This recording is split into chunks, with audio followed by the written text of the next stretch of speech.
पद्मावती पद्मावती एक सुंदर ग्राम। यार लोकसंख्या 5000 ऊर्ध्व एवं शांतिप्रिय ग्राम। पद्मावती ग्रामर दुख एठारे प्रतिवर्ष बन्या आसी थाए, धन एवं जीवन व्यतिव्यस्त करिथाए। पद्मावती ग्रामर सुरक्षा पश्चिम रे थिबा दिगविस्तारी पर्वतमाला एवं सुदीर्घ बंध। पद्मावतीर सबुठारु बड़ दुख प्रतिवर्ष महानदी रे बन्या आसी थाए एवं मृत्तिका क्षय करिथाए एवं कूल मध्य लंघि थाए। प्रतिकार दीर्घ वर्ष धरी पद्मावती ग्रामर महानुभव बुद्धिजीवी माने पत्र आकार रे एवं मौखिक भाव रे निज समस्या कलेक्टर ऑफिस रे जणाइछंती, एमएलए को आगे जणाइछंती। दीर्घ दिन बीती जाइछि एवं समस्यार समाधान मध्य आसी पहुंची। 6 मे 2022 शुक्रवार ये होची से ऐतिहासिक दिन। समस्त पद्मावतीवासी समस्यार समाधान दिन आसंतु तांकोठारु जो माने महानुभव माने अछंती तांकोठारु विपद शुणिबा एवं तापर देखिबा पद्मावती बंध परि भाव में होइछि। मृत्तिका क्षय को रोकिया कौन सब पदक्षेप नि जाइछि ताहा हमें आपनको वीडियो माध्यम रे संपूर्ण रूपे देखैबू।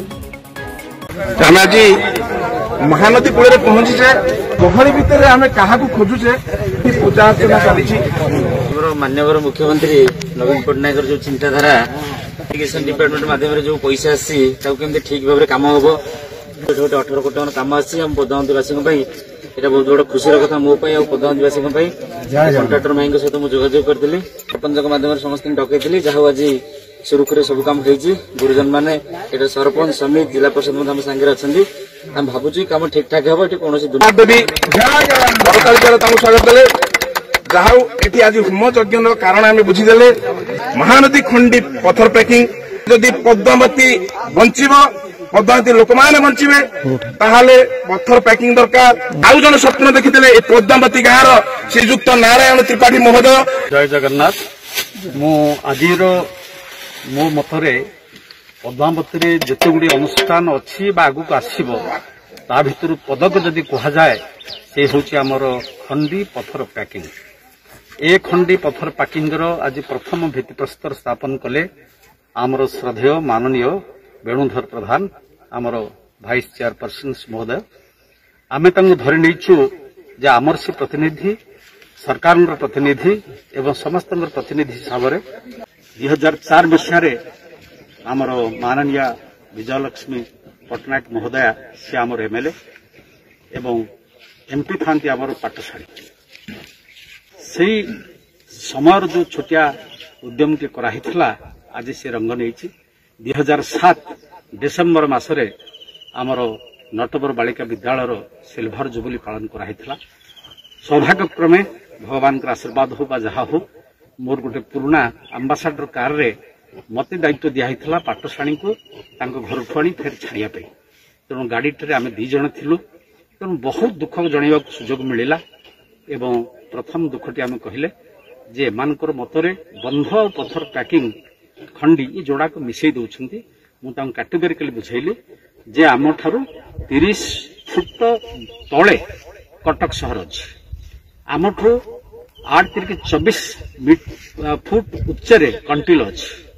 तेणु पद्मावती की जेतिकी बंध अछि ये केवल हीराकुद भगवान न करंतु हीराकुदर कौन होगले सेना जहाँ कि कौन हम ता नहले पद्मावतीर कौन प्रकार अंश आसब ना पेलक पानी जहाँ आसब आमको तड़ब केवल खंडी।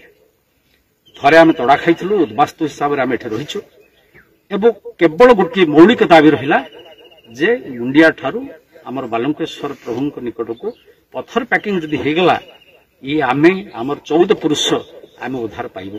तेणु ये आज ये अवसर में प्रभु जगन्नाथ निकट में शतकोटी प्रणाम पूर्वक जनाऊँगी बोधे आसबार थिला से आगुआ पठे देइछन्ते जे ना ये गाँ बंचु मु बंचबी मंदिर बंचब आम समस्ते बंचबू गाँव समस्त अनुष्ठान जे कि गोटे गोटे मंदिर सी भी बंचब। मु थे आपण शुभेच्छा जनाऊँगी। जो कंट्राक्टर भाई यहाँ को प्रथम आज आनी आम गहणे अच्छा आम प्रतिशोध दबू आम तरफ समस्त राजनेता एवं आमे समस्त सुख दुखे भाग नबू कौन प्रकार असुविधा ना ना चाप ना कौन प्रकार प्रेसर कराना एवं ଯଥୋଚିତ ଭାବେ ପଥର ପ୍ୟାକିଂ କରିବେ ସେ ବିଶ୍ୱାସ ଆମେ ରହୁଛୁ। ଆଉ ଥରେ ସରକାର, କେନ୍ଦ୍ର ସରକାର, ଓଡ଼ିଶା ସରକାର, ନାବାର୍ଡ ଏବଂ ଇରିଗେସନର ପ୍ରମୁଖ ଏବଂ ଆମର ସର୍ବୋପରି ଆମର ସୌମ୍ୟରଞ୍ଜନ ପଟ୍ଟନାୟକ ମହୋଦୟଙ୍କୁ ଯାହାଙ୍କର ବିନା ଇଙ୍ଗିତରେ ପତ୍ର ହଲେ ନା ତାଙ୍କର ଇଙ୍ଗିତରେ ଆଜି ବି ଆମେ ଏଇଟାକୁ ପାଇପାରିଛେ।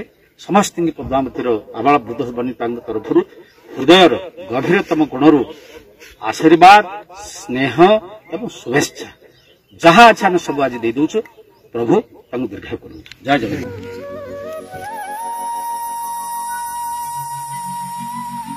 প্রিয় বন্ধুগণ, আমি বর্তমান আসি পৌঁছি গলে মহানদীরে। আমি বর্তমান অছে পদ্মন্দী গ্রামর পশ্চিম পটে যে পটে পাহাড় অছি, এটা হচ্ছে প্রথম স্পট। आपण मैंने देखी नियंतु केड़े सुंदर भाव में पत्थर पैकिंग होती। यही स्थान को सबुआड़ लोक आसती स्नान करने माछ धरी था। नदीर आरपटे माँ भट्टारिका माँ मंदिर। यही 11 किलोमीटर पश्चिम को जदि आप नदी में डंगारे यातायात करती ताहले कटिरू नीलमाधव प्रभु दर्शन करेंगे। आपण मैंने देखिपुंट नदीर धारे केड़े सुंदर भाव में पत्थर पैकिंग होती। प्रथम स्पर को मॉडिफिकेशन करा जायनी, आपर आमे द्वितीय स्पर को जिबा।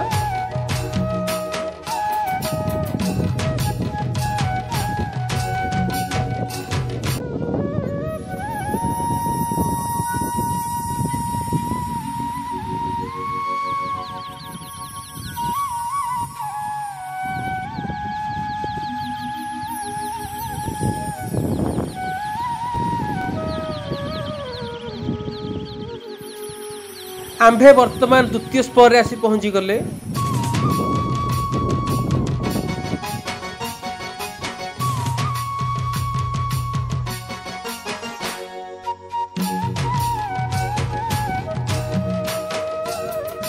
द्वितीय स्पर रे साधारणतः हाड़ी साही, कैबर्त साही एवं अन्यान्य गाँव लोक मैंने आसी स्नान करती एवं माछ मध्य धरी था।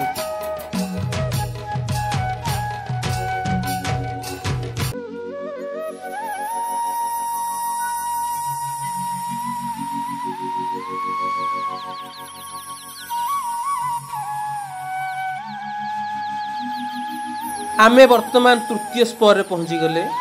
एठारे साधारणतः जगन्नाथ साही, थोड़िया साही, बड़तल साही, बणिया साही लोक मैंने आसी स्नान करती एवं माछ मध्य धरती।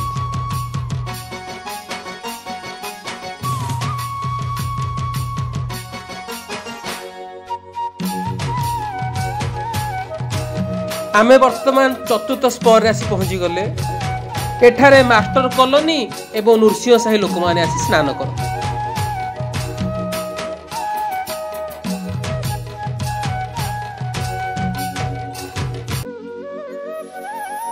आंभे वर्तमान पंचम तथा अंतिम स्पर आसी पहुंची गले। एठारे साधारणतः धोबा साही, सानतल साही, कदम्ब साही एवं दासबिहारी साही लोक मैंने आसी स्नान करते। आपण मैंने देखंतु आउ स्पर नहीं, आमे शेष स्थान रे आसी पहुंची गले जो जाए पत्थर पैकिंग होईची। एठारे पाटणा साही लोक आसी स्नान करते। पाटणा साइटारू महादेव मंदिर पर्यंत पत्थर पैकिंग बाकी रही गला। जदि संपूर्ण पत्थर पैकिंग हो जाए ताहले पद्मवती ग्राम सुरक्षित हो जिवो। आमे जे बंध उपरे जाउचे जदि पत्थर पैकिंग हो जाता ताहले बन्या ठारू संपूर्ण रूपे पद्मवती सुरक्षित हो जाता। जय जगन्नाथ।